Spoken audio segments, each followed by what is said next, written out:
रात धीरे धीरे गहराती गई और आधी रात का समय निकट आ गया।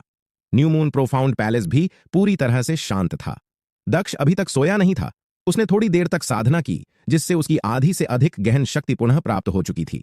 साधना समाप्त करने के बाद उसकी चेतना आकाश विश्वमोती के अंदर चली गई और उसकी आंखों के सामने की दुनिया तुरंत पन्ना हरे रंग में बदल गई। वह नवजात गहन कोर की तलाश में था, जिसे उसने अमृत से लेने के बाद आकाश विश्वमोती के अंदर रखा था। लेकिन जैसे ही उसने कदम बढ़ाया, उसने अपने सामने के दृश्य को देखकर रुक गया। आकाश विश्वमोती की इस अंतहीन दुनिया में पूरी तरह लाल रंग के कपड़े पहने एक ताजा चेहरे वाली लड़की अपनी आंखें बंद करके वहां लेटी हुई थी। उसके पैर मुड़े हुए थे और वह किसी बिल्ली के छोटे बच्चे की तरह लग रही थी। सोते समय उसके चेहरे पर न तो कोई रूखापन था और न ही कोई जानलेवा इरादा, बल्कि केवल एक ऐसी भावना थी जो किसी को कोमलता और स्नेह से उसे अपने सीने से लगा लेने के लिए मजबूर कर दे। दक्ष आगे नहीं बढ़ा, बल्कि चुपचाप आकाश विश्वमोती की दुनिया से बाहर चला गया। जब वह दोबारा अंदर आया तो उसके हाथों में एक पतला कंबल था। वह धीरे से जैस्मीन की ओर बढ़ने लगा। जैस्मीन अभी सो रही थी, इसलिए उसे दक्ष के आने का एहसास नहीं हुआ। वह अपना अधिकांश समय आकाश विश्वमोती के अंदर सोने में बिताती थी, लेकिन दक्ष उसके लिए मुलायम बिस्तर तैयार करना भूल गया था, जिससे उसे उसके प्रति थोड़ा दोषी महसूस हुआ। दक्ष उसके पास गया और धीरे से कंबल फैलाया और जैस्मीन के पूरे शरीर को ढक दिया। जैसे ही जैस्मीन को अपने ऊपर कंबल का एहसास हुआ, उसकी आंखें हल्की सी कांप गईं और फिर धीरे धीरे धुंधली होकर खुल गईं। दक्ष का हाथ हवा में रुक गया और उसने कुछ अजीब मुस्कान बनाई, लेकिन फिर उसने देखा कि जैस्मीन की आंखों के ऊपर एक धुंधलापन है और वह अभी भी नींद में है। जैस्मीन ने अपनी धुंधली आंखों से दक्ष को देखते हुए अपने मुंह से दो शब्द निकाले, बड़े भाई। उसकी आंखों की धुंधलाहट और उसकी बड़बड़ाहट से स्पष्ट हो रहा था कि वह किसी सपने में है और दक्ष को अपना बड़ा भाई समझ रही है। इतना कहते ही जैस्मीन का बर्फ जैसा सफेद हाथ आगे बढ़ा और उसने दक्ष के हाथ को कसकर पकड़ लिया।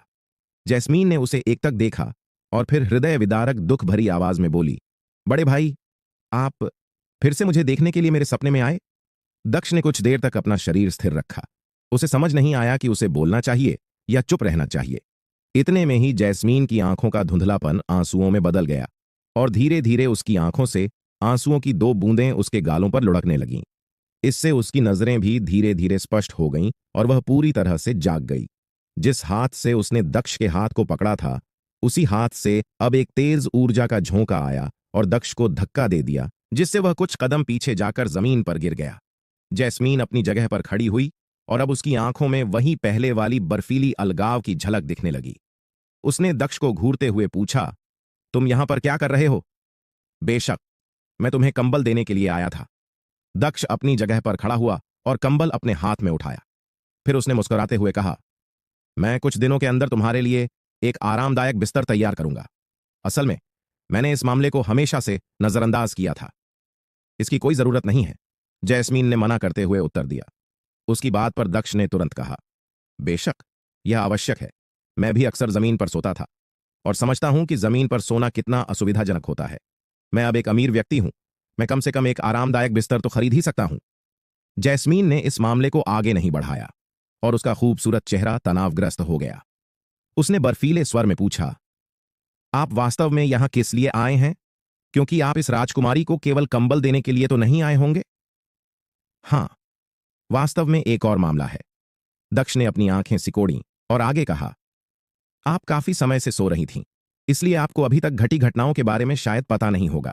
लेकिन जैसा कि आप जानती थीं, चुरु संप्रदाय मुझे ढूंढने के लिए आया और मेरे लिए एक बड़ा संदेश भी लाया था। चूंकि अब चुरु संप्रदाय मुझे परेशान करने के लिए यहां आया था, इसलिए उन्हें कुछ भी वापस न करना मेरे लिए असभ्यता होगी। स्वाभाविक रूप से मुझे उन्हें एक बड़ा उपहार भेजना होगा। तुम क्या करने की योजना बना रहे हो? जैस्मीन ने कुछ संदिग्ध भाव से पूछा। उसके सवाल पर दक्ष ने एक रहस्यमयी मुस्कान बिखेरी और कहा, यह बहुत ही सरल है। इसी के साथ उसने अपनी हथेली खोली, जिसमें फ्लेम ड्रैगन के गहन कोर के साथ साथ अमृत द्वारा दिया गया नवजात गहन कोर भी था। दोनों गहन कोर को देखने के बाद उसने जैस्मीन से कहा, वास्तव में मैं जो विधि करने जा रहा हूं, उसे केवल आकाश विश्वमोती के साथ ही किया जा सकता है और इस विधि को पूरा करने के लिए भी सबसे अच्छी जगह आकाश विश्वमोती ही है, क्योंकि इसके अंदर यह विधि पूरी तरह से दोष रहित होगी। जैस्मीन ने उससे अब आगे कुछ नहीं कहा और वो चुपचाप दक्ष को अपना काम करते हुए देखने लगी। समय धीरे धीरे बीतता गया और अंततः मध्य रात्रि का समय आ गया। न्यू मून प्रोफाउंड पैलेस का मुख्य द्वार पहले ही नष्ट हो चुका था, इसलिए रात की ड्यूटी पर कुछ अतिरिक्त शिष्य थे। इस समय पैलेस के अंदर प्रवेश करने वाले और बाहर निकलने वाले लोगों की संख्या बहुत कम थी। इसी समय काली पोशाक में प्रोफाउंड पैलेस का एक शिष्य जम्हाई लेते हुए गेट की ओर मनमाने ढंग से चल रहा था। गेट पर पहुंचने के बाद उसने गेट पर मौजूद शिष्यों को अभिवादन किया और कहा, senior brother Shaun, junior brother Tanmay, आप रात की ड्यूटी पर कड़ी मेहनत कर रहे हैं। उस काले कपड़े वाले युवक को देखकर शॉन ने उससे कहा, अरे जूनियर ब्रदर खुमान, आप आधी रात को कहां जा रहे हैं? मैं कुछ खरीदारी करने के लिए बाहर जा रहा हूं, खुमान ने उत्तर दिया। आधी रात को कुछ खरीदने के लिए बाहर जा रहे हैं? हे, यहां पर मौजूद सभी लोग पुरुष हैं, इसलिए आप हमें स्पष्ट रूप से बता सकते हैं, तन्मय ने धूर्तता से हंसते हुए कहा। तन्मय की बात सुनकर सभी शिष्य जोर जोर से हंसने लगे। तभी एक और व्यक्ति ने शांत स्वर में कहा, हमारे इस प्रोफाउंड पैलेस के अंदर सुंदर लड़कियों की पहले से ही कमी है, इसलिए यदि जूनियर भाई खुमान बाहर जाकर कुछ मनोरंजन करना चाहते हैं तो हमें इससे कोई आपत्ति नहीं है, लेकिन तुम्हें कम से कम हमें सच सच तो बताना चाहिए ना। भाड़ में जाओ। इस वाक्य के साथ खुमान उन लोगों की हंसी ठिठोली के बीच प्रोफाउंड पैलेस से बाहर निकल गया। पैलेस से बाहर निकलने के बाद उसने अपने चारों ओर नजरें घुमाईं और फिर आगे बढ़ गया। न्यू मून सिटी की सड़कों पर इस समय बहुत ही कम यात्री चल रहे थे और बहुत सी दुकानें पहले ही बंद हो चुकी थीं। खुमान एक घिसी पिटी सी धुन गुनगुनाते हुए दक्षिण की ओर चला और रात के अंधेरे में गायब हो गया। कुछ ही देर बाद उस अंधेरे में से एक अधेड़ उम्र का व्यक्ति निकला, जिसने सफेद लबादा पहना हुआ था और उसके सिर पर एक बड़ी सी बांस की टोपी थी। अंधेरे से निकलने के बाद वह एक बार फिर ब्लैक मून मर्चेंट की ओर तेजी से बढ़ गया। ब्लैक मून मर्चेंट 24 घंटे खुला रहता था और रात के समय भी बंद नहीं होता था। दक्ष ने दूसरी बार ब्लैक मून मर्चेंट में प्रवेश किया और उसका भेष भी वही था जो उसने पहली बार इस्तेमाल किया था। इस समय स्टोर में कोई अन्य ग्राहक नहीं था और केवल एक 30 साल का आदमी था जो बिक्री काउंटर की टेबल पर अपना सिर रखकर बैठा था। दक्ष ने उस व्यक्ति को देखा तो उसे पता चला कि यह वही क्लर्क है जिसे उसने पहली बार यहां आने पर देखा था। दक्ष के कदमों की आवाज सुनकर क्लर्क ने अपना सिर ऊपर नहीं किया और निर्जीव भाव से कहा, खरीदना या बेचना? अपने महाप्रबंधक को बाहर आने के लिए कहो, दक्ष ने ठंडी और कठोर आवाज में कहा। उसकी आवाज सुनकर क्लर्क ने अपना सिर उठाया और अपने सामने खड़े अधेड़ उम्र के व्यक्ति को देखकर कुछ पल के लिए स्तब्ध रह गया। फिर किसी स्प्रिंग की तरह अपनी सीट से उछल पड़ा और बोला, सम्मानित ग्राहक, कृपया एक क्षण रुकिए, मैं अभी महाप्रबंधक को बुलाकर लाता हूं। इतना कहकर वह तुरंत घबराकर ऊपर की ओर भागा। उसके जाने के कुछ ही समय बाद उसका महाप्रबंधक नीचे आया और जब उसने दक्ष को देखा तो उसका रंग सख्त हो गया। वह जल्दी से दक्ष के पास गया और उसका अभिवादन करते हुए बोला, तो यह वास्तव में सम्मानित ग्राहक हैं। माफ करना, यह पौरव हाल ही में सो गया था और सम्मानित ग्राहक को इतना लंबा इंतजार करना पड़ा, इसके लिए मैं काफी शर्मिंदा हूं। लेकिन इतनी रात को सम्मानित ग्राहक के इस छोटे से स्टोर पर आने का क्या कारण हो सकता है? दक्ष ने कहा, मैं चाहता हूं कि आप मुझ पर एक एहसान करें। इसी के साथ उसने अपना बायां हाथ आगे बढ़ाया और पौरव के सामने कर दिया। जैसे ही पौरव की नजर दक्ष की हथेली पर पड़ी, वैसे ही लाल रंग का एक गहन कोर अचानक हवा में प्रकट हो गया। दक्ष ने वह गहन कोर दिखाते हुए पौरव से कहा, मैं चाहता हूं कि आप इस सम्राट गहन कोर को खरीदें। जैसे ही पौरव ने दक्ष की हथेली पर हवा में प्रकट होते हुए गहन कोर को देखा तो उसका पूरा शरीर कांपने लगा, यहां तक कि उसके दांत भी कांपने से खुद को नहीं रोक पाए। उसने स्पष्ट रूप से देखा था कि दक्ष ने कोई स्टोरेज अंगूठी नहीं पहनी थी और वह गहन कोर अभी अभी वास्तव में पतली हवा से उभरा है। उसने सुना था कि जब किसी की गहन शक्ति संप्रभु गहन क्षेत्र तक पहुंच जाती है तो वह अपनी गहन ऊर्जा का उपयोग करके खुद के लिए एक भंडारण स्थान बना सकता है। इसलिए उसे कभी किसी स्टोरेज अंगूठी की आवश्यकता नहीं पड़ती थी। वह अपनी चीजों को अपने द्वारा बनाई गई जगह में संग्रहित कर सकता है। और अभी कुछ देर पहले दक्ष के द्वारा निकाला गया गहन कोर भी कुछ इसी तरीके से पौरव के सामने प्रकट हुआ था। उसने अपने कांपते हुए दिल में कहा, क्या ऐसा हो सकता है कि इस व्यक्ति की ताकत पहले से ही संप्रभु गहन क्षेत्र तक पहुंच गई है? संप्रभु गहन क्षेत्र, यह एक ऐसा अस्तित्व था जिसे ब्लूविंड साम्राज्य के पूरे इतिहास में कभी नहीं देखा गया था। यदि इस दायरे को कोई व्यक्ति पूरे ब्लूविंड साम्राज्य को नष्ट करना चाहे तो वह केवल अपनी चुटकी बजाकर ही पूरे साम्राज्य को धूल में बदल सकता था। पौरव निश्चित रूप से कोई डरपोक व्यक्ति नहीं था, बल्कि उसका सामना अनेक कठिनाइयों से हुआ था और उसके पास व्यापक अनुभव था। लेकिन जब उसका सामना इस प्रकार के विश्व स्तरीय विशेषज्ञ से हुआ तो वह अपनी मानसिक स्थिति को संतुलित करने में असमर्थ था। यहां तक कि वह अपनी आवाज को भी कांपने से नहीं रोक पाया और उसने इसी कांपती हुई आवाज में कहा, सम्मानित ग्राहक, ऐसा नहीं है कि यह पौरव इस ड्रैगन कोर को खरीदना नहीं चाहता, बल्कि मैंने आपको पहले ही बताया था कि यह एक अमूल्य खजाना है। अगर मैं इसके बदले आपको यह पूरा स्टोर भी सौंप दूं, तो भी मैं केवल इसकी कीमत का 5वां हिस्सा ही चुका पाऊंगा। मुझे केवल 500 मिलियन सोन के सिक्के चाहिए, दक्ष ने बेरुखी से कहा, और उसने काउंटर पर वह फ्लेम ड्रैगन का कोर फेंक दिया। क्या 500 मिलियन सोने के सिक्के? पौरव की आंखें तुरंत चौड़ी हो गईं और उसे लगा जैसे उसके कानों ने कुछ गलत सुना हो।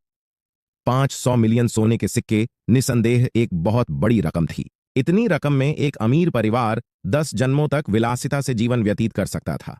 लेकिन ये 500 मिलियन सोने के सिक्के एक आकाश गहन क्षेत्र के जानवर के कोर के लिए बड़ी मुश्किल से पर्याप्त माने जा सकते थे। फिर सम्राट गहन कोर के बारे में तो भूल ही जाइए। अगर कोई व्यक्ति सम्राट गहन कोर खरीदना चाहे तो इसके लिए 500 मिलियन क्या, 5000 मिलियन सोने के सिक्के भी कम पड़ जाएंगे। पूरे न्यू मून सिटी में ऐसी बहुत कम वस्तुएं थीं जिन्हें 500 मिलियन सोने के सिक्कों में बेचा जा सके, लेकिन इस कीमत पर एक सम्राट गहन कोर बेचना किसी भी तरह से तर्कपूर्ण नहीं था। तो अब कहानी में आगे क्या होने वाला है? आखिर दक्ष की योजना क्या है और वह फ्लेम ड्रैगन का कोर इतनी कम कीमत में क्यों बेचना चाहता है? पौरव को सोच में डूबा देखकर दक्ष ने भावहीन चेहरे के साथ कहा, आपने कुछ गलत नहीं सुना है। क्या आप इसे 500 मिलियन सोने के सिक्कों में खरीदने के लिए तैयार हैं या नहीं? जब पौरव ने पहले कहा था कि वह इस कोर को खरीदने में सक्षम नहीं है, तो अगर उसने इस ब्लैक मून मर्चेंट गिल्ड की शाखा को बेच भी दिया तो भी वह गहन कोर की कीमत का केवल 5वां हिस्सा ही चुका पाएगा। उस समय वह किसी भी तरह से मजाक नहीं कर रहा था। लेकिन अब दक्ष उसे केवल 500 मिलियन सोने के सिक्कों में बेचना चाहता था, इसलिए पौरव इसे खरीदने के लिए और भी ज्यादा अनिच्छुक था। यह इतनी सस्ती थी कि पौरव इसे खरीदने का साहस नहीं कर पा रहा था, लेकिन उसमें इतना साहस भी नहीं था कि वह किसी ऐसे व्यक्ति को मना कर सके जो अनंत को खोलने में सक्षम था। इस कारण से पौरव का शरीर पसीने से भर गया, उसके दोनों हाथ कांपने लगे और वह बहुत देर तक डरा और सहमा खड़ा रहा, लेकिन एक भी शब्द बोलने में असमर्थ रहा। तब दक्ष ने बेरुखी से कहा, मैं जानता हूं कि तुम क्या सोच रहे हो, लेकिन चिंता मत करो, मैं तुम्हें चोट नहीं पहुंचाऊंगा। मैं तुम्हें बहुत बड़ा सौदा दे रहा हूं। मुझे केवल 500 मिलियन सोने के सिक्के दो और यह सम्राट गहन जानवर का कोर रख लो। हालांकि यह पूरी तरह से तुम्हारा नहीं होगा। इसके अलावा आप किसी को भी यह नहीं बताएंगे कि आपके पास एक सम्राट गहन जानवर का कोर है। बाद में 10 दिनों के भीतर आपको यह गहन कोर न्यू मून सिटी में उपस्थित चुरू संप्रदाय की शाखा को बेचना होगा। और जहां तक इसकी कीमत की बात है, तो यह आपकी क्षमता पर निर्भर करता है कि आप यह गहन कोर चुरू संप्रदाय की शाखा को कितने में बेच सकते हैं। मुझे लगता है कि यह कीमत आपकी इस शाखा की कई वर्षों की कमाई के बराबर होगी।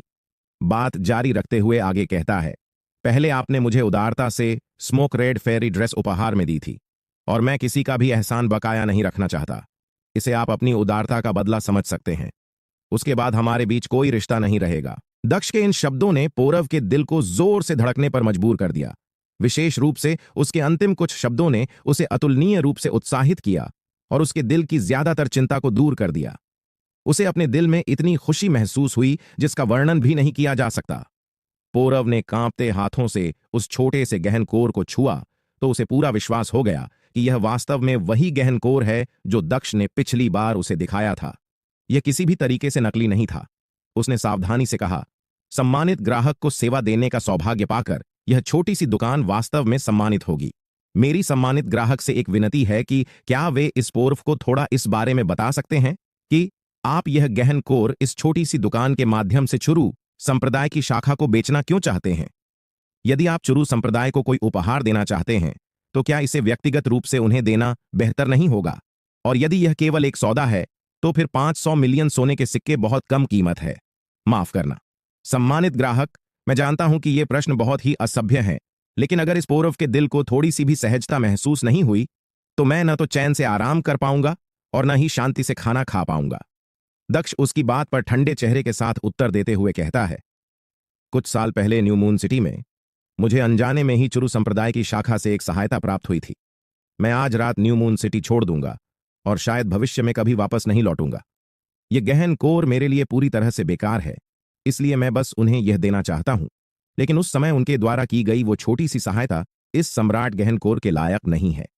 इसलिए उनसे तुम कुछ सोने के सिक्के लेना और उन्हें यह गहन कोर सौंप देना। इससे आपके और मेरे बीच का भी हिसाब किताब बराबर हो जाएगा। दक्ष के द्वारा दी गई यह व्याख्या बहुत ही उचित थी। इसे सुनकर पौरव ने राहत की एक लंबी सांस ली। फिर सावधानी से पूछा, लेकिन चुरू संप्रदाय को बेचने के लिए इस गहन कोर की कीमत क्या वास्तव में इस छोटी सी दुकान द्वारा तय की जा सकती है? जिस पर दक्ष ने स्पष्ट रूप से कहा, बेशक, यह आप पर निर्भर करता है, लेकिन यह ऐसी कीमत होनी चाहिए जिसे चुकाने में वे सक्षम हों। उसकी बात पर हामी भरते हुए पौरव ने जोर जोर से अपना सिर हिलाया। दिल इतनी तेजी से धड़क गया कि उसके भीतर एक चिंगारी फूट पड़ी। वह मोटे तौर पर जानता था कि चुरू संप्रदाय कितना धनी है।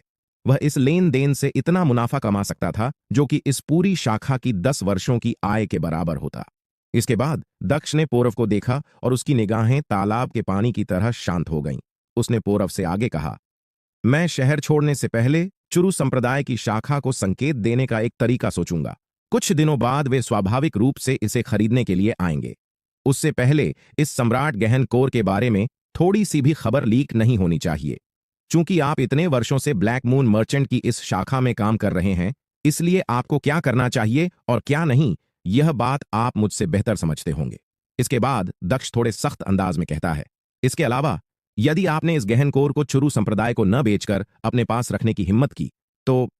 इतना कहने के बाद दक्ष ने एक पल के लिए एक बर्फ जैसी ठंडी जानलेवा आभा प्रकट की, जिससे पौरव का पूरा शरीर ठंडा हो गया, जैसे कि उसे अचानक ही किसी ने बर्फीली नदी में गिरा दिया हो। उसका पूरा शरीर अनियंत्रित रूप से कांपने लगा और उसने तुरंत घबराकर चिल्लाते हुए कहा, नहीं नहीं, बिल्कुल भी नहीं। भले ही मुझमें आसमान जितनी हिम्मत भी क्यों ना आ जाए, तो भी सम्मानित ग्राहक की कोई चीज अपने पास रखने की हिम्मत नहीं करूंगा।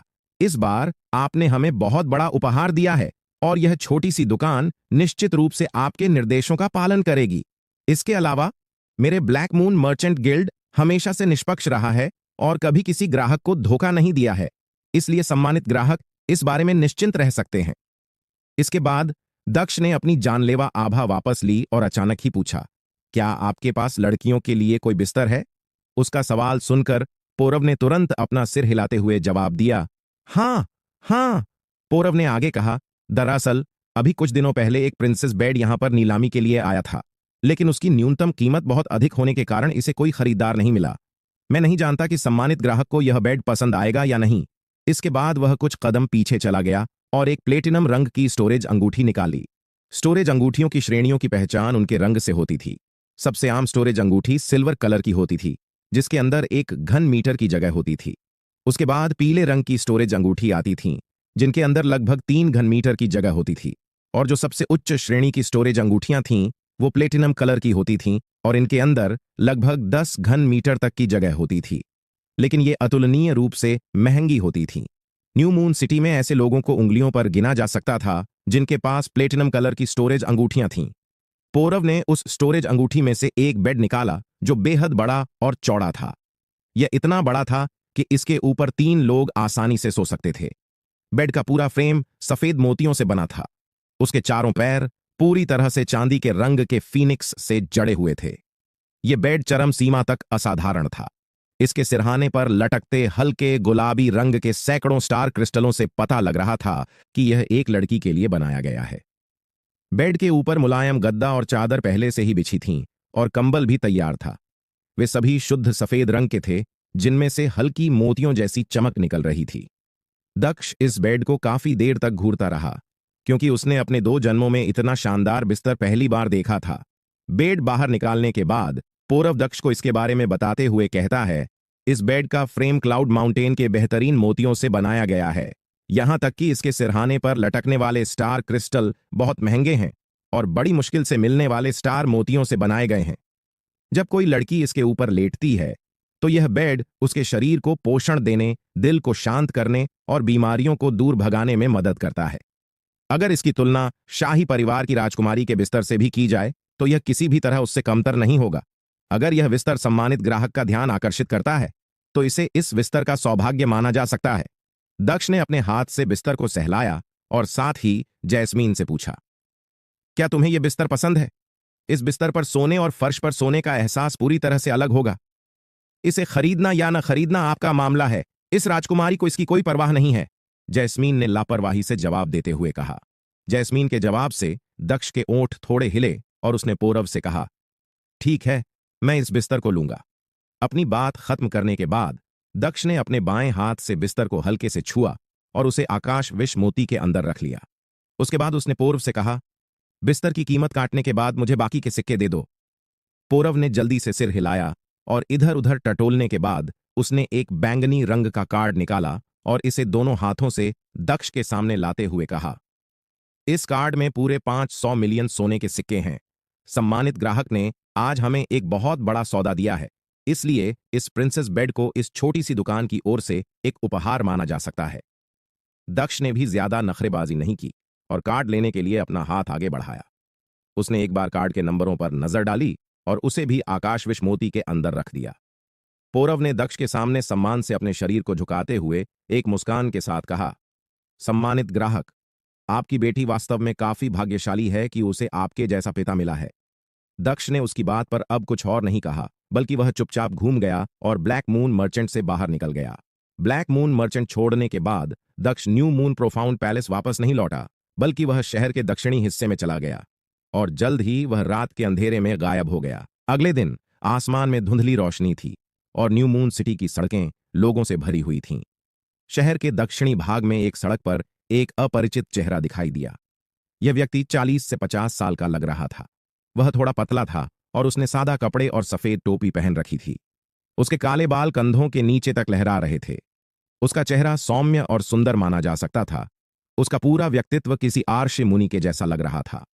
उसके बाएं हाथ में एक दवा का डिब्बा था, जबकि दाएं हाथ में एक बड़ा सा बोर्ड था जिस पर कुछ बड़े बड़े और टेढ़े मेढ़े शब्द लिखे हुए थे, चमत्कारी और बेजोड़ प्रतिभाशाली डॉक्टर, ऐसी कोई भी बीमारी नहीं जिसे ठीक न किया जा सके। अगर इलाज करने में असमर्थ रहा तो आप मेरा सिर कलम कर सकते हैं। तो अब कहानी में आगे क्या होने वाला है? कौन है यह बेजोड़ प्रतिभाशाली डॉक्टर? आखिर दक्ष चुरु संप्रदाय की शाखा को ड्रैगन कोर क्यों बेचना चाहता है? एक बार जब यह प्रतिभाशाली डॉक्टर सड़क पर दिखाई दिया तो उसने तुरंत लोगों का ध्यान आकर्षित किया। उसके बोर्ड पर लिखे टेढ़े मेढ़े शब्दों को देखकर लोग उसके बारे में तरह तरह की बातें करने लगे। आखिर वह कहां से आया है? वह बहुत ही जर्जर दिखता है और लोगों को ठगने की कोशिश कर रहा है, सड़क पर चल रहे एक व्यक्ति ने अपने साथी से कहा। दूसरा व्यक्ति उसकी बात पर सहमति जताते हुए बोला, आजकल के ठगों का कुछ ज्यादा ही बोलबाला बढ़ गया है और यह तो अपना सिर कलम करने तक की बात कर रहा है। तभी एक और व्यक्ति कहता है, अरे, इसके पास एक स्टॉल तो दूर, बैठने के लिए एक कुर्सी तक नहीं है।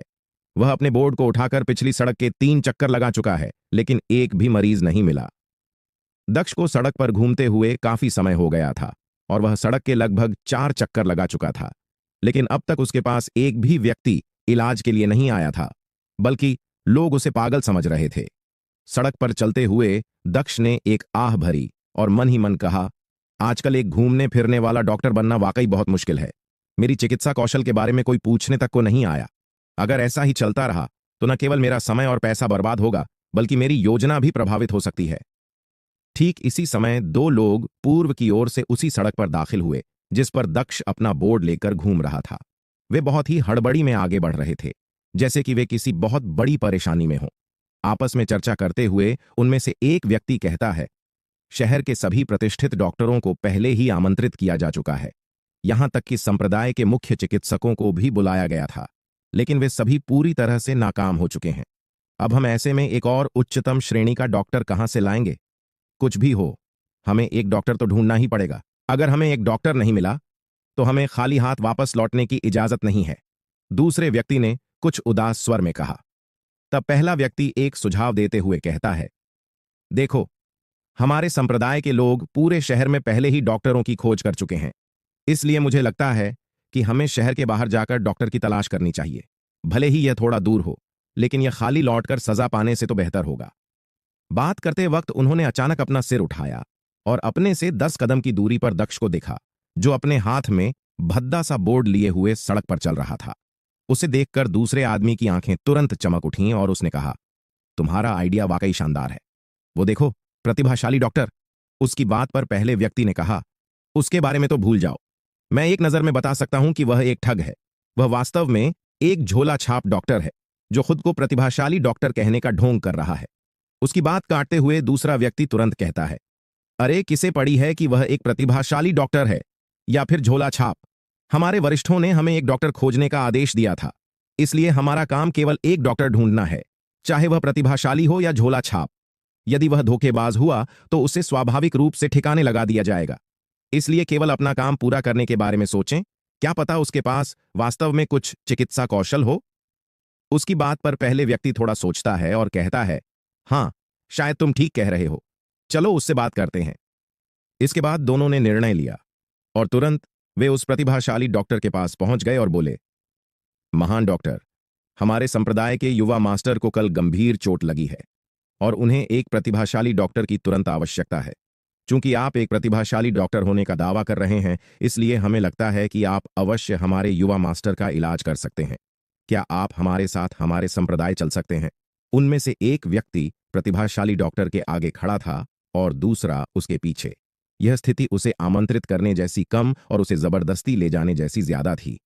प्रतिभाशाली डॉक्टर ने उन पर एक नजर डाली और मन ही मन बुदबुदाया, संप्रदाय का युवा मास्टर कल ही गंभीर रूप से घायल हुआ है, यह कोई संयोग तो नहीं हो सकता। इसके बाद उसने अपनी लंबी दाढ़ी को सहलाया और कहा, बीमारियों का इलाज करना और जीवन बचाना एक डॉक्टर का कर्तव्य है। यह बूढ़ा आदमी तुरंत आपके साथ चलेगा, लेकिन क्या मैं जान सकता हूं कि आप किस संप्रदाय से हैं? एक बार जब हम तुम्हें अपने संप्रदाय का नाम बताएंगे तो आप डर जाएंगे। दोनों व्यक्तियों ने अपनी नाक सिकोड़ते हुए गर्व से भरे चेहरे के साथ एक साथ कहा। उनमें से एक व्यक्ति आगे बोला, हम न्यू मून सिटी के सबसे महान संप्रदाय चुरू संप्रदाय से हैं। यदि आप हमारे युवा मास्टर का इलाज करने में सक्षम हैं तो हम आपके साथ बिल्कुल भी बुरा व्यवहार नहीं करेंगे। इसके अलावा आपको बहुत बड़ा इनाम भी दिया जाएगा। उसकी बात सुनकर दक्ष की भौहें हल्की सी फड़कीं और उसने खुद से ही कराहते हुए कहा, क्या बात है, क्या वास्तव में मेरी किस्मत इतनी अच्छी है? मैंने सोचा था कि न्यू मून सिटी में प्रसिद्ध होने के लिए मुझे कम से कम 3 दिनों तक अपनी चिकित्सा कला का प्रदर्शन करना होगा। तब जाकर मेरी खबर चुरू संप्रदाय के कानों तक पहुंची जाएगी और वे मुझे आमंत्रित करेंगे। लेकिन चुरू संप्रदाय तो पहले ही मेरे पास दस्तक दे चुका है। इसके बाद दक्ष का चेहरा तुरंत गर्व से भर गया और उसने मुस्कुराते हुए पूरे आत्मविश्वास के साथ कहा, चिकित्सा का अभ्यास करने वाला एक डॉक्टर न तो पारिवारिक पृष्ठभूमि की परवाह करता है और न ही किसी इनाम की। इतने वर्षों तक इस बूढ़े आदमी ने चिकित्सा का अभ्यास किया है, इसीलिए वास्तव में एक भी ऐसी बीमारी या चोट नहीं है जिसका इलाज यह बूढ़ा आदमी न कर सके। चलो, मुझे अपने संप्रदाय में ले चलो। दक्ष के आत्मविश्वास से भरी बातों को सुनकर दोनों व्यक्तियों को थोड़ा आश्चर्य हुआ और उन्हें ऐसा लगा जैसे कि उसके पास वाकई कुछ चिकित्सा कौशल है। लेकिन वास्तव में दोनों को इसकी कोई परवाह नहीं थी। उन्हें केवल एक बात मायने रखती थी, वह यह कि उन्हें उसे अपने संप्रदाय में ले जाना था, बस। उनमें से एक व्यक्ति ने दक्ष को आगे बढ़कर रास्ता दिखाया और दूसरा उसके पीछे चलने लगा। चुरू संप्रदाय की शाखा में प्रवेश करते ही दक्ष के दिमाग में पहला ख्याल यही आया कि यह संप्रदाय मेरी उम्मीदों से कहीं बड़ा है। चुरू संप्रदाय की संपूर्ण शाखा दक्षिण मून पर्वत पर स्थित थी और पर्वत की तलहटी से कई किलोमीटर दूर तक फैली हुई थी। दक्ष ने अभी केवल बाहरी इलाके में ही प्रवेश किया था और वह उसके विशाल क्षेत्र को देखकर आश्चर्यचकित था। संप्रदाय का केंद्र पर्वत की चोटी पर स्थित था। यह पूरा पर्वत संप्रदाय का था।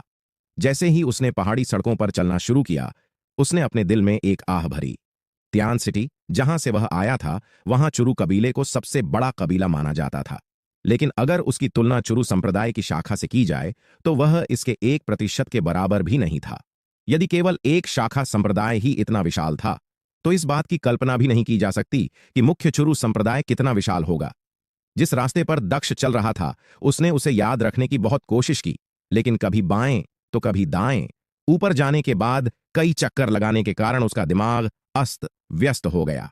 अंत में वह असहाय होकर इस निष्कर्ष पर पहुंचा कि जब तक कोई यहां कई महीनों तक न रहे, तब तक यहां के रास्ते याद करना असंभव है। लंबे समय तक चलने के बाद अंततः दक्ष मेडिसन हॉल तक पहुंच गया, जो कि पर्वत के शिखर के पास था। तारांक पूरी रात से सोया नहीं था।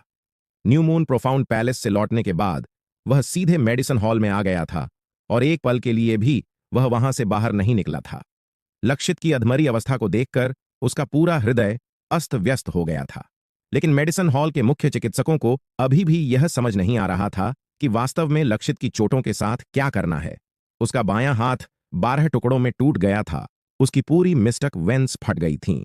उसे पूरी तरह से ठीक करने का केवल एक ही तरीका था और वह था पर्पल वेंड हेवन क्रिस्टल का उपयोग करना। पर्पल वेंड हेवन क्रिस्टल में थोड़ी दिव्य शक्ति होती थी। इससे कोई फर्क नहीं पड़ता था कि शरीर का कौन सा हिस्सा घायल हो गया था।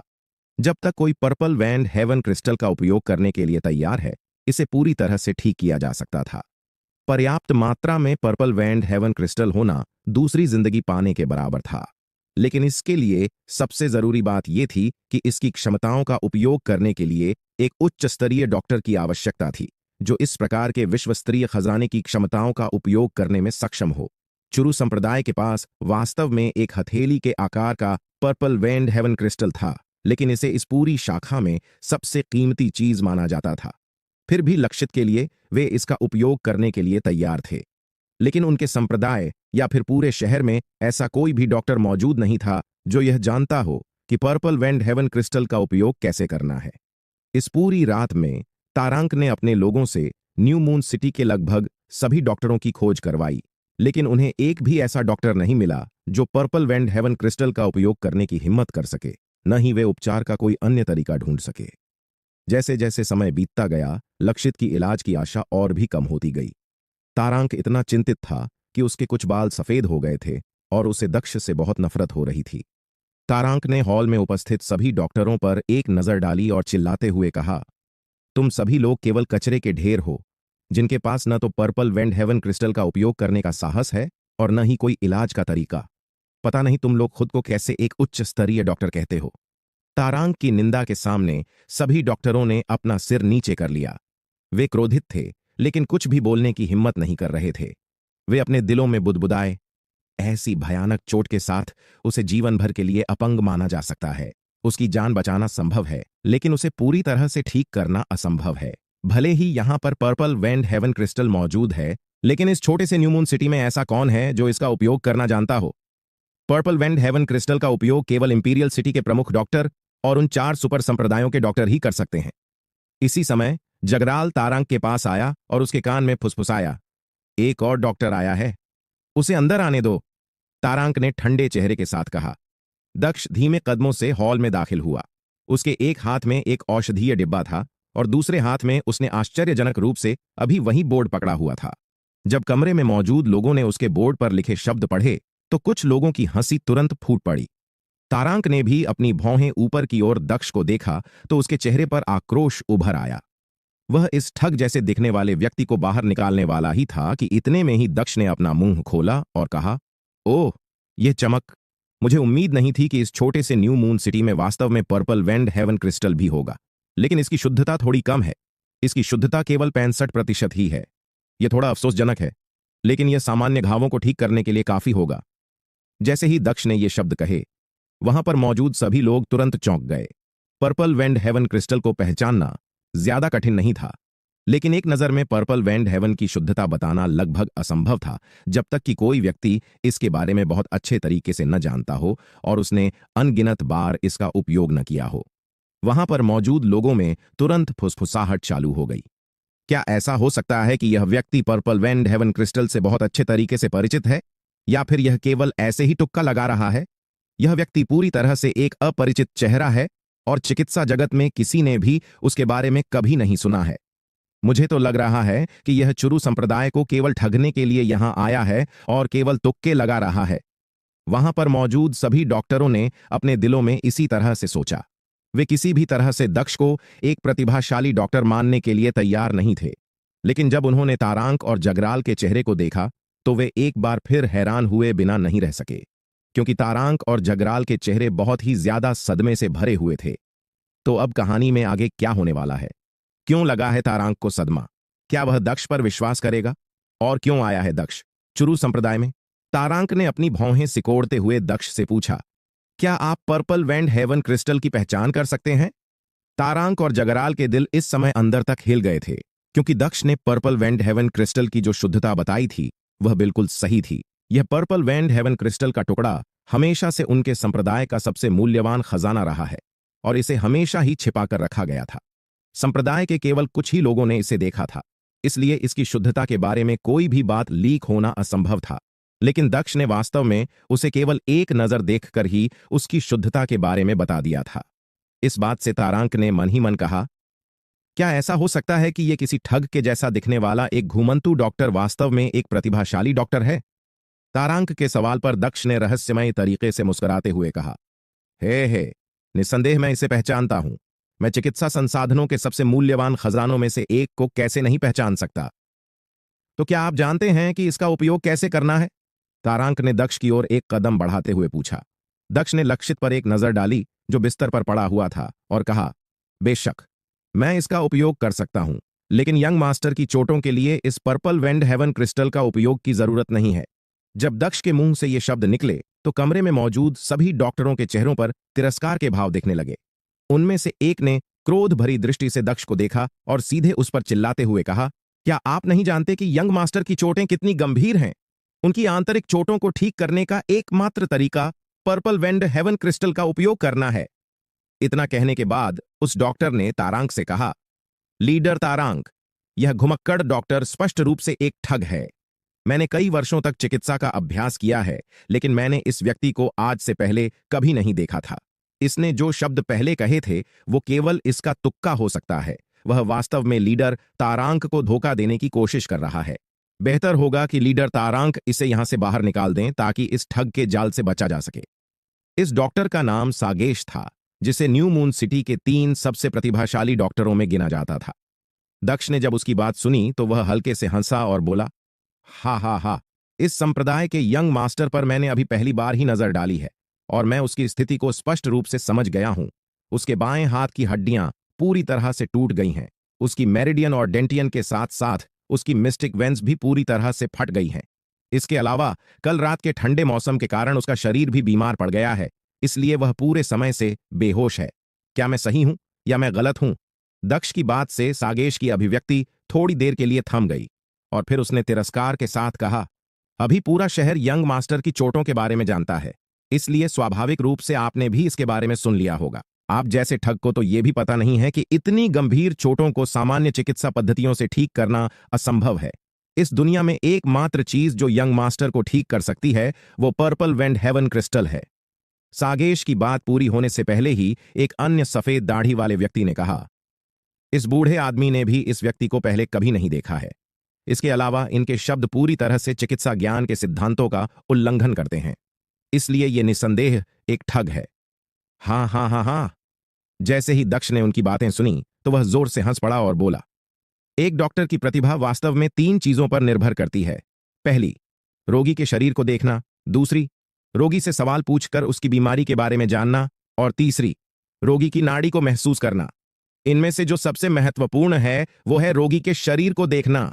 अगर मैं केवल रोगी के शरीर को देखकर उसकी स्थिति के बारे में नहीं बता सकता तो क्या मैं आप लोगों की तरह एक साधारण डॉक्टर नहीं होता? इस एक वाक्य ने वहां पर मौजूद सभी डॉक्टरों की भावनाओं को आहत कर दिया, क्योंकि उनमें से वहां पर एक भी ऐसा डॉक्टर नहीं था जो केवल देखकर लक्षित की चोटों के बारे में पता लगाने में सक्षम होता। सागेश ने तुरंत उपहास के साथ कहा, चूंकि आप इतनी बड़ी बातें कर रहे हैं तो क्या आप मुझे देखकर बता सकते हैं कि मेरे अंदर कौन कौन सी बीमारियां हैं? दक्ष ने उसके ऊपर एक उदासीन दृष्टि डाली और फीकी मुस्कान के साथ कहा, चूंकि आप भी एक डॉक्टर हैं, इसलिए आपकी सामान्य आत्म देखभाल खराब नहीं है और आपको कोई गंभीर बीमारी नहीं है, लेकिन संभोग के मामले में आपका अपने ऊपर थोड़ा भी नियंत्रण नहीं है। इसके अलावा आप अब जवान नहीं हैं, इसलिए बहुत ज्यादा संभोग के कारण आपकी संभोग करने की टाइमिंग बहुत कम हो गई है और आप बिस्तर पर 2 मिनट भी नहीं टिक पाते हैं। सागेश उसकी बात सुनकर अपनी जगह पर जम गया और उसकी आखिरी बात से उसे थोड़ी शर्मिंदगी भी महसूस हुई। इसके बाद दक्ष ने अपनी नजर सफेद दाढ़ी वाले बूढ़े व्यक्ति की ओर की और बोला, आप भी एक गंभीर बीमारी से पीड़ित हैं। 1 साल पहले से आपके पैरों में दर्द होना शुरू हो गया था और विशेषकर दोपहर के समय आपको गंभीर दर्द का सामना करना पड़ता है। आपको लगा कि यह दर्द आपको नमी और ठंडी हवा के कारण होता है, इसलिए आपने अक्सर गर्म चीजों का उपयोग किया, लेकिन इससे आपकी स्थिति और भी बदतर हो गई। उस बूढ़े आदमी ने दक्ष को हैरानी से देखा और कहा, तुम्हें कैसे पता? दक्ष ने उसके सवाल का जवाब न देकर आगे कहा, आपके पैरों की बीमारी का कारण ठंडी हवा और नमी बिल्कुल भी नहीं है। यदि मेरा अनुमान सही है तो 2 साल पहले आपको एक लंबे पतले सांप ने काट लिया था। आप एक औषधीय व्यवसायी हैं और अक्सर जड़ी बूटियां एकत्र करते हैं, इसलिए संभवतः उस समय आपके पास सांप के जहर का एंटीडोट भी होगा और उस समय आप एंटीडोट खाकर निश्चिंत हो गए होंगे। लेकिन इस सांप का नाम जेड आइड फ्लोवर स्नेक है और इसका रूप बिल्कुल सामान्य रेड स्ट्रिंग स्नेक जैसा ही होता है। लेकिन इसके अंदर एक विशेष प्रकार का गर्म विष पाया जाता है जिसे सामान्य एंटीडोट के द्वारा खत्म नहीं किया जा सकता है। इस प्रकार का विष गुप्त रूप से शरीर के अंदर रहता है और 1 वर्ष बाद धीरे धीरे कार्य करना शुरू करता है। सबसे पहले आपके निचले हिस्सों में असहनीय दर्द होगा, फिर जैसे जैसे विष फैलता जाएगा ऊपरी अंगों में दर्द शुरू हो जाएगा और 3 साल के बाद आपकी मृत्यु हो जाएगी। दक्ष की बात से बूढ़े आदमी की आंखें पूरी तरह से खुल गईं और उसकी दाढ़ी भी जोर से हिल गई। उसने सम्मानजनक रवैये में कहा, आपने जो भी कहा वह पूरी तरह से सच है। इस बूढ़े आदमी को वास्तव में 2 साल पहले एक लाल सांप ने काटा था और मुझे लगा कि यह एक सामान्य रेड स्ट्रिंग स्नेक है। इसके अलावा मेरी बीमारी भी वास्तव में 1 साल पहले शुरू हुई थी। आप वाकई एक प्रतिभाशाली डॉक्टर हैं। इस बुजुर्ग व्यक्ति का नाम खुराना था और यह भी न्यू मून सिटी के 3 प्रसिद्ध डॉक्टरों में से एक था, बल्कि इसकी प्रतिष्ठा तो सागेश से भी थोड़ी ज्यादा थी। जब खुराना ने ये शब्द कहे तो वहां पर मौजूद सभी डॉक्टर पूरी तरह से हैरान रह गए। दक्ष ने सागेश को एक नजर देखकर बता दिया था कि वह बिस्तर पर ज्यादा देर नहीं टिक पाता। इसके अलावा उसने खुराना की बीमारी के बारे में भी विस्तार से बता दिया था। वहां पर मौजूद डॉक्टरों ने इस तरह की क्षमता हासिल करना तो दूर, इसके बारे में सोचने तक की हिम्मत नहीं की थी। यह कौशल बिल्कुल ईश्वर जैसा था। इतने में ही खुराना ने दक्ष के सामने झुकते हुए पूछा, प्रतिभाशाली डॉक्टर, क्या आप बता सकते हैं कि इस बूढ़े आदमी का जहर किस प्रकार से ठीक किया जा सकता है? खुराना ने पहले दक्ष के प्रति तिरस्कार दिखाया था, लेकिन अब उसका लहजा पूरी तरह से बदल गया था।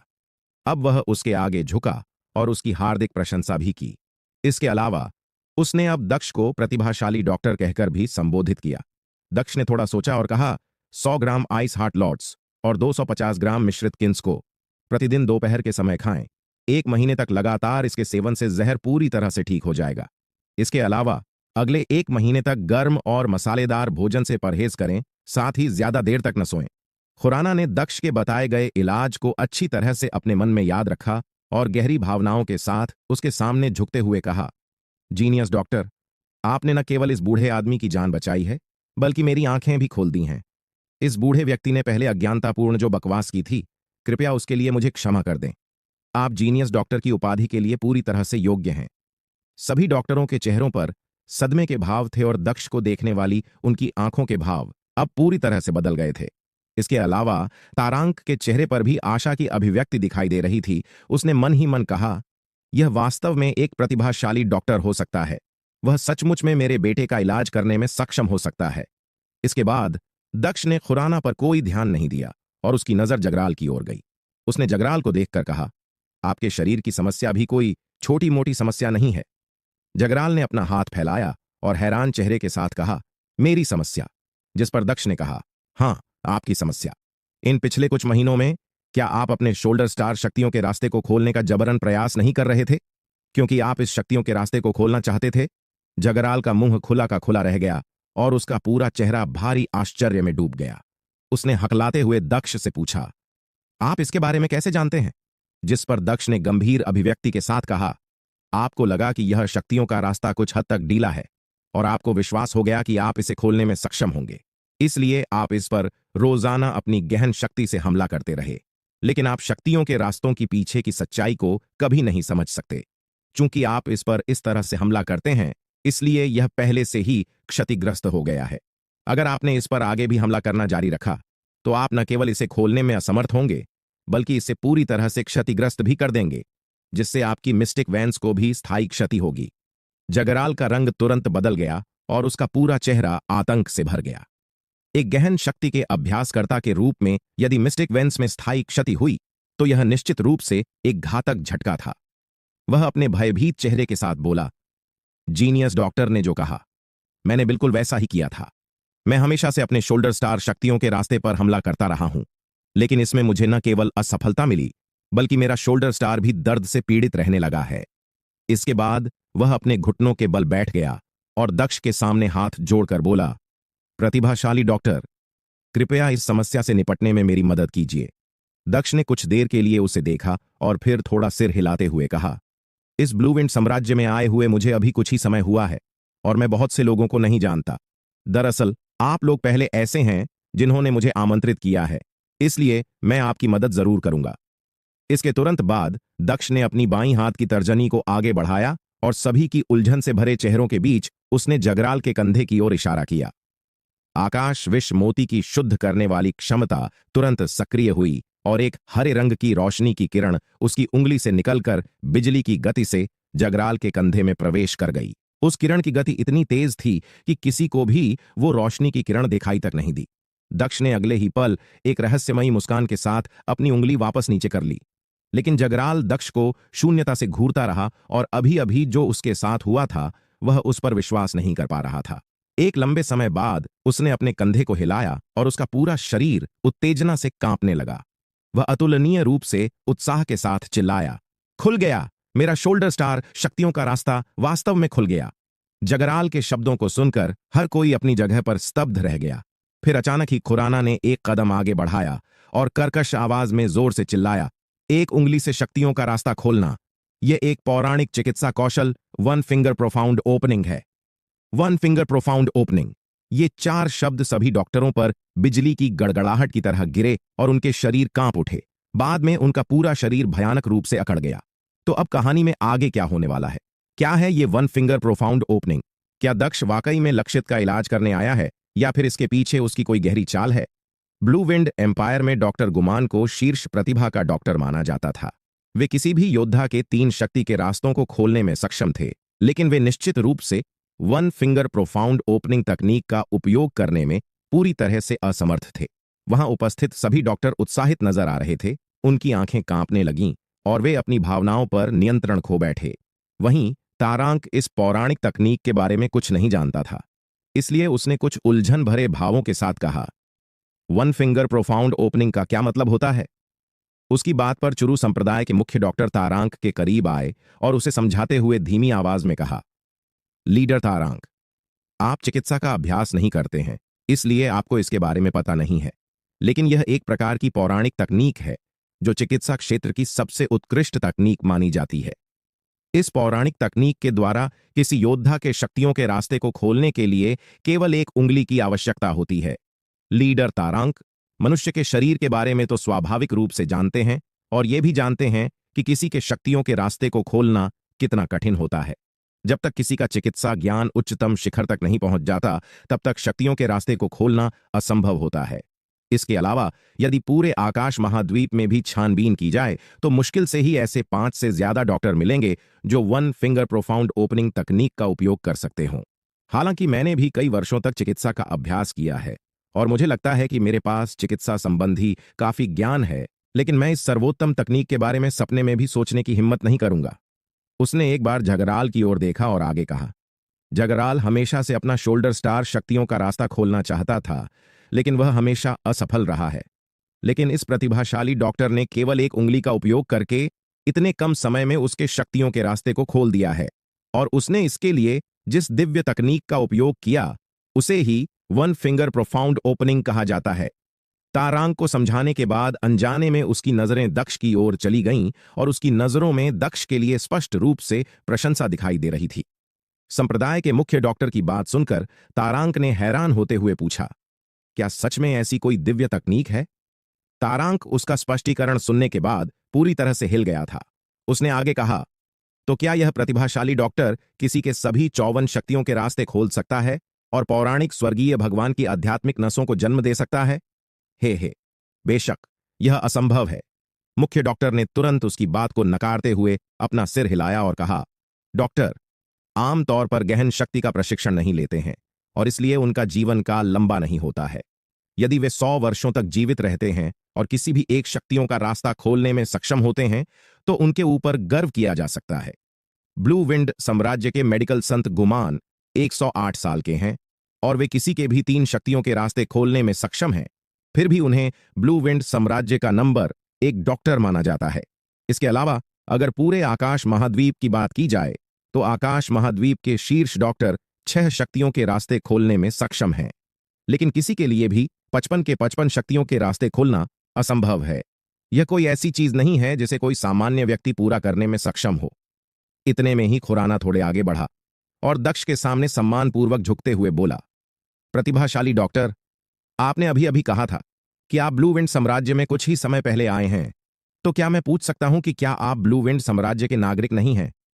उनका सवाल सुनकर सभी की निगाहें दक्ष के ऊपर हो गईं।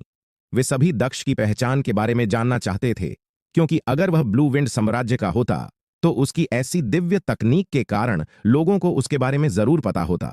इसलिए यह तो स्पष्ट था कि वह ब्लू विंड साम्राज्य का नागरिक नहीं था।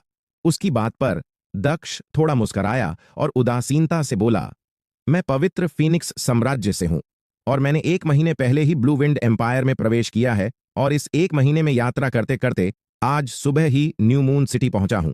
पवित्र फीनिक्स साम्राज्य सुनकर सबका दिल एक बार दहल गया। पवित्र फीनिक्स साम्राज्य आकाश महाद्वीप का नंबर 1 साम्राज्य माना जाता था। आकाश महाद्वीप में कुल मिलाकर 7 साम्राज्य थे, लेकिन यदि बाकी के 6 राज्यों को एक साथ भी मिला दिया जाए तो भी पवित्र फीनिक्स साम्राज्य का क्षेत्र इससे दोगुना था। यह आकाश महाद्वीप के केंद्र में स्थित था और इसकी ताकत एक शेर की तरह अतुलनीय थी। हालांकि अन्य 6 राज्य पूरी तरह से स्वतंत्र थे, लेकिन फिर भी वे पवित्र फीनिक्स साम्राज्य के सामने अपना सिर उठाने की हिम्मत नहीं करते थे। तो आप वास्तव में पवित्र फीनिक्स साम्राज्य के एक प्रतिभाशाली डॉक्टर हैं, खुराना ने और अधिक सम्मानजनक रवैये में कहा। क्या मैं आपका नाम पूछ सकता हूं? उसकी बात पर दक्ष ने थोड़ा सख्त रवैया अपनाते हुए कहा, नहीं, मैं सबके सामने अपनी पहचान उजागर नहीं कर सकता और इसका कारण आप अच्छे से समझते होंगे। दक्ष के सख्त रवैये को देखकर खुराना ने जल्दी ही माफी मांगते हुए कहा, माफ कीजिए प्रतिभाशाली डॉक्टर, मैं आपको नाराज करना नहीं चाहता था, मैं बस थोड़ा जिज्ञासु हो गया था। दरअसल ये बात सभी लोग अच्छे से समझते थे कि जिनके पास ऐसी महान प्रतिभा होती थी, उनमें से अधिकांश लोग अपनी पहचान गुप्त रखना ही पसंद करते थे। इसलिए दक्ष के रवैये को देखकर खुराना को भी लगने लगा कि उसने शायद कोई गलत प्रश्न पूछ लिया है, जिस कारण उसने तुरंत दक्ष से माफी मांग ली और फिर एक भी शब्द नहीं कहा। वहीं दक्ष भी इस बात को अब अच्छे से समझ चुका था कि उसने उन लोगों पर अब अपना पर्याप्त प्रभाव डाल दिया है। इसलिए अगर उसने अब थोड़ा सख्त रवैया भी दिखाया तो भी तारांक उससे लक्षित का इलाज करवाएगा। और उसकी उम्मीद के मुताबिक संप्रदाय का मुख्य डॉक्टर तारांक को समझाते हुए धीरे से कहता है, ऐसा लगता है कि अब यंग मास्टर की चोटों को ठीक करना कोई बड़ी बात नहीं है। यह निश्चित ही चिकित्सा जगत में एक संत है। उन्होंने अब भी जो चिकित्सा कौशल दिखाया है वो पर्याप्त रूप से इस बात का सबूत है कि उनकी चिकित्सा विशेषज्ञता कितनी उच्च है। यदि यह प्रतिभाशाली डॉक्टर यंग मास्टर का इलाज करने के लिए तैयार है तो यह हमारे लिए स्वर्ग से आई किसी मदद की तरह होगा। उन्होंने स्पष्ट रूप से यंग मास्टर की चोटों को छोटी मोटी चोटें कहा है और उन्हें उनके इलाज के लिए पर्पल वेंड हेवन क्रिस्टल तक की आवश्यकता नहीं है। इसके अलावा यह प्रतिभाशाली डॉक्टर निश्चित ही कम से कम 6 शक्तियों के रास्ते खोलने में सक्षम होगा। इसलिए अगर हम इसे खुश करने में कामयाब रहे तो यह अवश्य ही यंग मास्टर के कम से कम 5 शक्तियों के रास्ते खोल सकता है। उस समय हमारे यंग मास्टर की प्रतिभा मुख्य संप्रदाय में भी शीर्ष स्तर की मानी जाएगी। उसके बाद उसने तारांक को समझाते हुए आगे कहा, इस प्रतिभाशाली डॉक्टर के सामने जितना हो सके उतना सम्मान से व्यवहार करें और अपना रवैया अत्यंत विनम्र रखें, क्योंकि इस प्रकार के लोग बहुत ही सनकी होते हैं। क्योंकि ऐसे लोगों को धन या शक्ति की परवाह नहीं होती है, केवल उनके मूड पर आधारित होता है कि वे इलाज करेंगे या नहीं। जब तक उनका मूड अच्छा है तब तक वे बिना एक पैसा लिए इलाज करेंगे, लेकिन अगर उनका मूड खराब हुआ तो भले ही उनके सामने घुटनों के बल बैठकर भीख मांगने की कोशिश करें या फिर सोने का लालच दें या फिर उनके गले पर चाकू ही क्यों न रख दें, फिर वे इलाज नहीं करेंगे। इसलिए यंग मास्टर का भविष्य अब पूरी तरह से इस व्यक्ति के हाथों में है। तारांक ने भी दक्ष की प्रतिभा को पहले ही देख लिया था, इसलिए उसने संप्रदाय के मुख्य डॉक्टर की सारी बातें अच्छे से समझने के बाद अपने कदम दक्ष की ओर बढ़ाए और अपने दोनों हाथ जोड़कर अत्यधिक सम्मानजनक तरीके से बोला, महान डॉक्टर, कृपया मेरे बेटे की चोटों का इलाज कर दीजिए। इस तुच्छ आदमी का केवल एक ही बेटा है। अगर आप उसे बचाने की कोशिश करते हैं तो मैं निश्चित ही आपका कर्ज चुकाने की पूरी कोशिश करूंगा, भले मुझे आपका दास ही क्यों न बनना पड़े। न्यू मून सिटी के सबसे बड़े संप्रदाय के लीडर के रूप में तारांक की प्रतिष्ठा बहुत अधिक थी, फिर भी इस प्रतिभाशाली डॉक्टर के सामने अत्यंत विनम्र था और यहां तक उसने उसका दास बनने तक की बात कही थी। तारांक द्वारा इतना अधिक सम्मान दिखाने पर दक्ष को अपने दिल में स्वाभाविक रूप से खुशी महसूस हुई। उसने एक अलौकिक मुस्कान प्रकट की और कहा, चूंकि मैं यहां तक आया हूं, इसलिए भले ही आप मेरा कर्ज चुकाने की बात कहें या न कहें, मैं फिर भी उसका इलाज करूंगा। यद्यपि आपका संप्रदाय छोटा है, लेकिन यह एक पहाड़ पर बना हुआ है और मैं ऊपर चढ़कर यहां तक आया हूं, इसलिए मैं इस बच्चे का इलाज किए बिना वापस कैसे जा सकता हूं। चलो, इस बच्चे पर मुझे एक नजर डालने दो। उसकी बात सुनकर तारंक अत्यधिक खुश हो गया। उसे याद आया कि मुख्य डॉक्टर ने उससे क्या कहा था, इसलिए उसकी अभिव्यक्ति और भी अधिक सम्मानजनक हो गई और उसने ईमानदारी से उसके सामने झुकते हुए कहा, फिर मैं महान डॉक्टर को बहुत बहुत धन्यवाद देना चाहूंगा। हमारा संप्रदाय हमेशा ही आपका आभारी रहेगा। यदि आपको किसी भी चीज की आवश्यकता हो तो कृपया बिना हिचकिचाहट के हमें आदेश दे सकते हैं। दक्ष ने उससे कुछ नहीं कहा और अपने हाथ का बोर्ड और दवा का डिब्बा लापरवाही से नीचे फेंक दिया। फिर उसने अपनी दाढ़ी पर हाथ फेरा और इत्मीनान से लक्षित के बिस्तर के सामने चला गया। जैसे ही अन्य डॉक्टरों ने दक्ष को लक्षित के बिस्तर की ओर बढ़ते देखा तो वे एक के बाद उसकी ओर लपके। यदि वे इस स्तर के प्रतिभाशाली डॉक्टर को काम करते हुए देख सकें तो उसके इलाज के तरीके पर एक नजर देखना भी लाभकारी साबित होगा। लेकिन तारांक ने धीरे से खांसते हुए और उन्हें गंभीर नजरों से देखते हुए कहा, जिससे सभी डॉक्टर अपनी जगह पर रुक गए और फिर सिर झुकाकर मेडिसिन हॉल से बाहर निकल गए। उनके बाहर जाने के बाद तारांक ने जगराल को आदेश देते हुए कहा, जगराल, इन डॉक्टरों को चेतावनी दे दो कि उनमें से कोई भी इस प्रतिभाशाली डॉक्टर के बारे में खबर फैलाने की हिम्मत न करे। अगर उनके बारे में थोड़ी सी भी खबर लीक हो गई तो चुरू संप्रदाय उन्हें आसानी से माफ नहीं करेगा। तारांक इस बात को अच्छे से समझता था कि अगर इस तरह के प्रतिभाशाली डॉक्टर की खबर यदि बाहर फैल गई तो एक बड़ा हंगामा मच जाएगा और असंख्य लोग इलाज के लिए आ सकते हैं।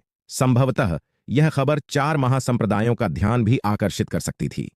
जगराल ने उसका आदेश सुना और वह कुछ पीछे हटते हुए हॉल से बाहर चला गया। अब कमरे में केवल दक्ष और तारांक ही बचे थे। तारांक हल्के से लक्षित के पास गया तो उसने दक्ष को अपनी आंखें बंद करके लक्षित की कलाई पकड़े हुए देखा। उसने खुद को धैर्य रखने के लिए मजबूर किया और एक लंबे समय के इंतजार के बाद वह खुद को और नहीं रोक सका और बोला, महान डॉक्टर, मेरे बेटे की चोटें कैसी हैं?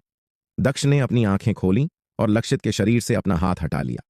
उसने अपनी दाढ़ी को सहलाया और कहा, उसकी टूटी हुई भुजा ज्यादा मायने नहीं रखती और उसकी मिस्टिक वेन्स का टूटना भी छोटी मोटी बात है, लेकिन उसे अपनी गहन शक्ति के लिए 0 से शुरुआत करनी होगी। दक्ष ने आगे उससे कहा, जाओ और कुछ ऐसे लोगों को ढूंढो जो हर्बल चिकित्सा को समझते हों, ताकि वे कुछ प्रकार की जड़ी बूटियां एकत्रित करने में मेरी मदद कर सकें। उसकी बात सुनने के बाद तारांक ने सम्मानपूर्वक कहा, हमारे संप्रदाय के पास पहले से ही एक औषधीय बगीचा है। इसके अलावा हमारे पास हजारों वर्षों की विरासत है और सैकड़ों वर्षों का संचित भंडार भी है। इसलिए जब तक कोई अत्यंत कीमती चीज की जरूरत नहीं है तब तक हमारे संप्रदाय में सब कुछ मिलना संभव है। इतना कहकर तारांक वहां से चला गया और कुछ समय बाद वह अपने साथ 6 लोगों को लेकर वापस आ गया।